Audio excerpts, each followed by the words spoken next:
नमस्कार, मैं हिमांशी अरोड़ा। स्वागत है आप सभी का जस्ट इंडिया में। चले रुक करते हैं आज की खास खबरों की ओर। खबरों के प्रायोजक हैं आरोग्य मास्क लगाएं, कोरोना से सुरक्षित रहें। कमल चौक industries, a trusted school of chalk, manufacturers and suppliers of chalk, color chalk, duster, mask, sanitizer, etc. Asian colour coated इस्पात लिमिटेड, आपका विश्वास हमारी पहचान। मेडिफिर international, taken a step to keep you safe from corona virus. रंज किया showroom in Rohtak and Bahadurgarh. Showroom पर आएं, टेस्ट ड्राइव लें और गाड़ी बुक कराएं। कनाडा के प्रधानमंत्री जस्टिन ट्रूडो द्वारा किसान आंदोलन पर की गई टिप्पणी को लेकर भारत सख्त हो गया है। शुक्रवार को नई दिल्ली स्थित कनाडा के उच्चायुक्त को विदेश मंत्रालय द्वारा तलब किया गया। विदेश मंत्रालय ने कहा कि किसानों के मुद्दे पर कनाडा के नेताओं की टिप्पणी हमारे आंतरिक मामलों में बर्दाश्त नहीं करने लायक हस्तक्षेप है। मंत्रालय ने उच्चायुक्त से कहा कि भारतीय किसानों से संबंधित मुद्दों पर कनाडा के प्रधानमंत्री, कुछ कैबिनेट मंत्रियों और संसद सदस्यों की टिप्पणी हमारे आंतरिक मामले में हस्तक्षेप है, इसे बिल्कुल भी स्वीकार नहीं किया जाएगा। विदेश मंत्रालय ने कहा, यदि ऐसी टिप्पणी जारी रहती है तो इसका भारत और कनाडा के बीच संबंधों पर गंभीर रूप से हानिकारक प्रभाव पड़ेगा। मंत्रालय ने कहा कि इन टिप्पणियों ने कनाडा में हमारे उच्चायोग और वाणिज्य दूतावासों के सामने चरमपंथी गतिविधियों की सभाओं को प्रोत्साहित किया है, जो सुरक्षा के मुद्दे पर सवाल खड़ा करता है। हम कनाडा की सरकार से अपेक्षा करते हैं कि वो भारतीय राजनयिक कर्मियों की सुरक्षा सुनिश्चित करे। कृषि कानूनों के खिलाफ आंदोलन के चलते शुक्रवार को हरियाणा से बड़ी खबर सामने आई। सूबे के कृषि मंत्री जेपी दलाल को गोली मारने की धमकी दी गई है। मंत्री के साथ इस धमकी में एक हिंदी दैनिक पत्रकार भी शामिल है, जिसने भिवानी के एसपी सुमेर प्रताप को मामले की शिकायत दी। साथ ही देश के गृह मंत्री अमित शाह और हरियाणा के गृह मंत्री अनिल विज को भी इस संबंध में अवगत कराया।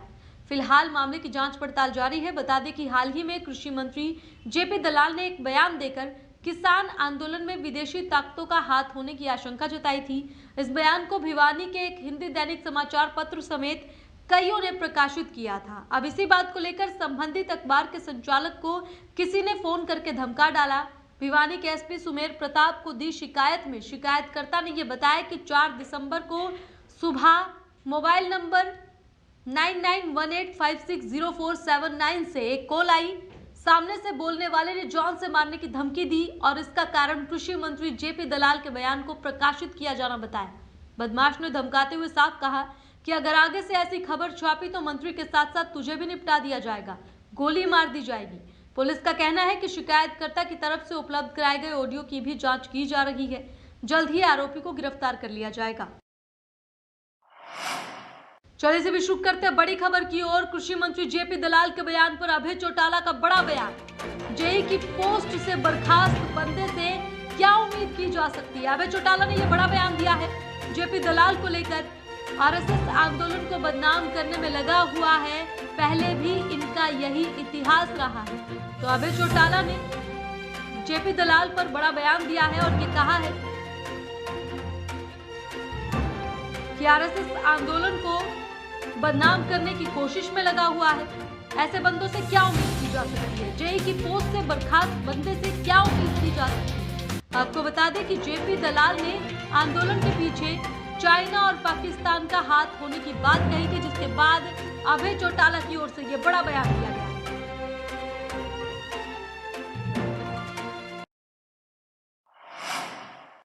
जहां एक तरफ किसान आंदोलन तूल पकड़ता जा रहा है, वहीं दूसरी तरफ कांग्रेस अपनी राजनीतिक रोटियां सेकने से बाज नहीं आ रही। गुरुग्राम रेस्ट हाउस में प्रेस कॉन्फ्रेंस को संबोधित करते हुए पूर्व मुख्यमंत्री भूपेंद्र सिंह हुड्डा ने कहा कि कांग्रेस किसानों के साथ है, लेकिन अगर ऐसा है कांग्रेस किसानों के साथ खड़ी है तो वो अब तक गायब क्यों है? हुड्डा ने कहा कि कांग्रेस कल ये तय करेगी कि कांग्रेस धरने पर जाए या नहीं। फिलहाल हुड्डा ने हरियाणा के गवर्नर से ये मांग की है कि विधानसभा में स्पेशल सेशन बुलाया जाए। इसके साथ ही विधानसभा में कृषि बिल पर अविश्वास प्रस्ताव लाने की बात भी कही। हुड्डा ने कहा कि इससे बड़ा आंदोलन आज से पहले कभी नहीं देखा। यदि सरकार ने किसानों की बात नहीं मानी तो समस्या और ज्यादा बढ़ जाएगी।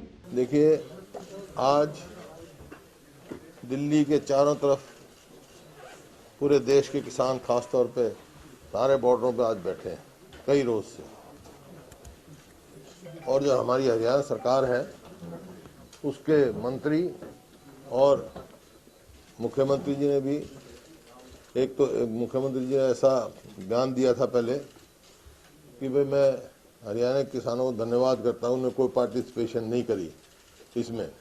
जबकि पीपली में लाठीचार्ज जो है वो कहाँ के थे, जो रातों रात उठाए पुलिस ने वो कहाँ के थे, जिनके खिलाफ मुकदमे बने वो कहाँ के थे, ये बताएं। ये किसान यानी किसान का अपमान किया। और उसके बाद एक मंत्री ने यहाँ तक कह दिया कि किसानों को विदेश से फंडिंग मिल रही है। ये किसान का, हिंदुस्तान के किसान का सबसे बड़ा अपमान इन्होंने किया है। उस मंत्री को माफी मांगनी चाहिए तुरंत और उसको मंत्री पद से हट जाना चाहिए। और इस खबर पर ज्यादा जानकारी के लिए हमारे साथ संवाददाता सूरज जुड़ चुके हैं गुरुग्राम से। तो सूरज, आपसे जानना चाहेंगे कि भूपेंद्र सिंह हुड्डा ने जो प्रेस कॉन्फ्रेंस की है उस दौरान क्या कुछ खास बातें भूपेंद्र सिंह हुड्डा की ओर से की गई? देखिए मानसी, बिल्कुल बताना चाहूंगा, यहाँ पर किसान आंदोलन पर अपने बॉर्डर पर डटे हुए हैं।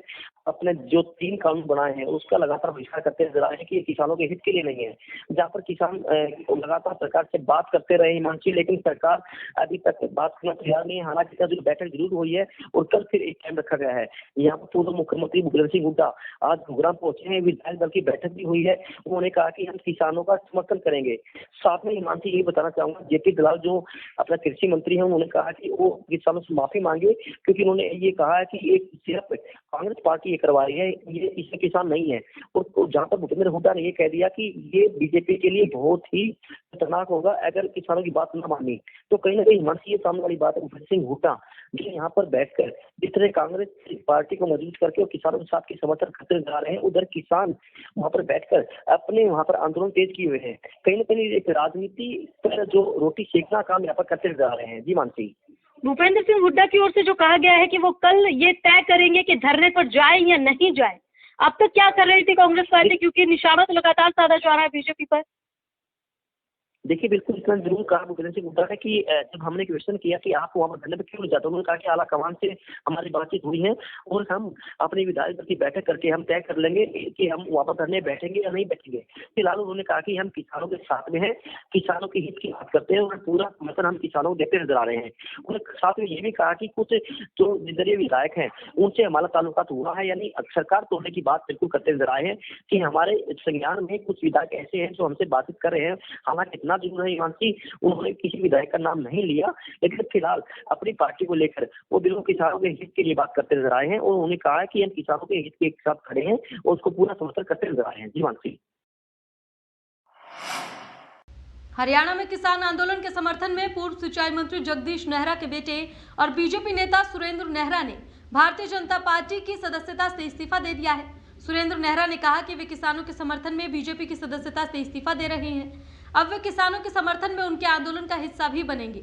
सुरेंद्र नेहरा ने कहा कि वे पहले किसान हैं, बाद में राजनेता। उन्होंने सरकार से अपील की कि वे किसानों की मांगे मान ले। नेहरा ने कहा कि बीजेपी में रहकर उन्होंने 5 साल गंवाए हैं। नेहरा ने बिजली मंत्री रणजीत सिंह पर भी निशाना साधा। बिना नाम लिए नेहरा ने कहा कि जिन्होंने किसानों के नाम पर चुनाव जीता, अब वे किसानों के समर्थन में नहीं आ रही।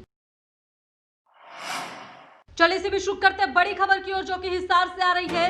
कलयुगी बहू की काली करतूत। तस्वीरें आपकी टीवी स्क्रीन पर। ठंड के मौसम में सास को घर से बाहर निकाल दिया एक बहू ने। घर के बाहर जमीन पर बैठी रही बुजुर्ग महिला, अनजान शख्स ने वीडियो बनाकर वायरल किया। तस्वीरें आपकी टीवी स्क्रीन पर। तस्वीरों में आप देख सकते हैं कैसे कलयुगी बहू ने अपनी सास को इस कड़ाके की ठंड में घर से बाहर निकाल दिया। फिलहाल पुलिस पूरे मामले की छानबीन कर रही है। आपको बता दें कि यह मामला पत्रकारों के द्वारा ही पुलिस के पास ले जाया गया। ये वीडियो वायरल हुई, जिसके बाद पत्रकार पुलिस के पास पहुंचे तो पुलिस ने कहा कि मामला उनके संज्ञान में नहीं है। फिलहाल पुलिस जो है वो मामले की तफ्तीश में जुट गई है।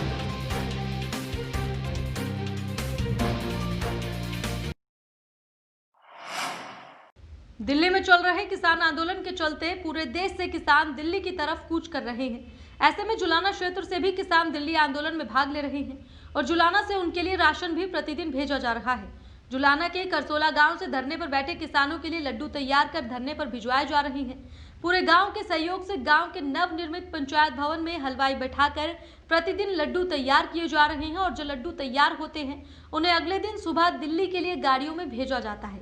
वहीं आज गांव के किसानों ने एक अनोखी शुरुआत की और एक बड़ा लड्डू बनाकर प्रधानमंत्री मोदी के लिए भेजा ताकि वो किसानों की बात सुनकर अच्छा फैसला ले सके और जो कड़वाहट किसानों और सरकार के बीच पैदा हो रही है उसे दूर किया जा सके। ये मोदी और किसानों के बीच में जो खटास पैदा हो रही है उसको मिठास में बदलने के लिए और काले कानूनों को बदली करने के लिए ये लड्डू भेजे जा रहे हैं और ये स्पेशल मोदी के लिए लड्डू है। कहाँ भेजा जाएगा? ये दिल्ली भेजा जाएगा। मोदी सरकार और खट्टर सरकार के लिए इसलिए बनाया है, उनके लिए बनाया है कि उनका वो अपना मुंह मीठा करके इसको खा के और मीठी बाणी से मीठे शब्द निकाल कर अपनी जबान से किसानों के हित की बात करें और इन कानूनों को वापस कर ले। सर्दी के मौसम में शुक्रवार को धुंध की दस्तक के साथ ही सड़क दुर्घटना भी हो गई। प्राइवेट बस और ट्रोले की टक्कर में बस के चालक की मौत हो गई है, जबकि बस में सवार 16 अन्य यात्री घायल बताए जा रहे हैं। इनमें से 4 को पीजीआई चंडीगढ़ रेफर किया गया है, अन्य को सिविल अस्पताल कैथल में दाखिल किया गया। कुछ लोगों को मामूली चोट आने पर इलाज के कुछ देर बाद छुट्टी दे दी गई। के बाद सदर थाना पुलिस प्रभारी राजपुर पुलिस टीम के साथ घटनास्थल पर पहुंचे। हादसे के बाद घायल हुए लोगों को एम्बुलेंस की सहायता से अस्पताल दाखिल करवाया गया। वहीं सड़क पर वाहनों के टकराने से जाम की स्थिति बन गई। यातायात पुलिस कर्मचारियों ने मौके पर पहुंचकर वाहनों को हटाया। इसके बाद रास्ता साफ हुआ। 15 से 20 की स्पीड पे अचानक पीछे से हमें टक्कर लगी। टक्कर लगने के बाद हम यहाँ नीचे गिर गए हैं और 15-20 मिनट बाद हम जैसे बाहर निकले हैं बड़ी मुश्किल से, तो हमने बाहर आकर देखा तो बस उस ट्राले के साथ भिड़ी हुई थी और ड्राइवर की हालत बहुत ज़्यादा सीरियस थी। करीब 10-20 की स्पीड होगी। पीछे से एक ट्रक वाला आया, घोड़े वाला, उसने टक्कर मारी। टक्कर मारते हमारी गाड़ी इधर ऐसे नीचे गिर गई खड्डों में और फिर आगे जाके बस में। खबरों के प्रायोजक थे Kamal Chalk Industries, a trusted school of chalk, manufacturers and suppliers of chalk, color chalk, slate pencil, duster, dustless chalk, housekeeping material, mask, sanitizer, hand wash. Office number 201, first floor, Town Center Mall, D Park, Model Town, Rohtak. Corona महामारी से लड़ने के लिए आरोग्य mask लाया है आपके लिए सबसे आधुनिक मास्क। इसके साथ ही आपको मिलेगी आधुनिक पीपीई किट, वो भी बहुत ही सस्ते रेट पर। contact@arogyamask.com पर जाएं और हमसे संपर्क करें या फिर www.arogyamask.com से जुड़ें। इसके साथ ही आप हमें कॉल कर सकते हैं। हमारा पता है Anand international, plot number 181, Panipat, Haryana. Be Fast Fit, India's fastest growing fitness chain, now at Rohtak D Park.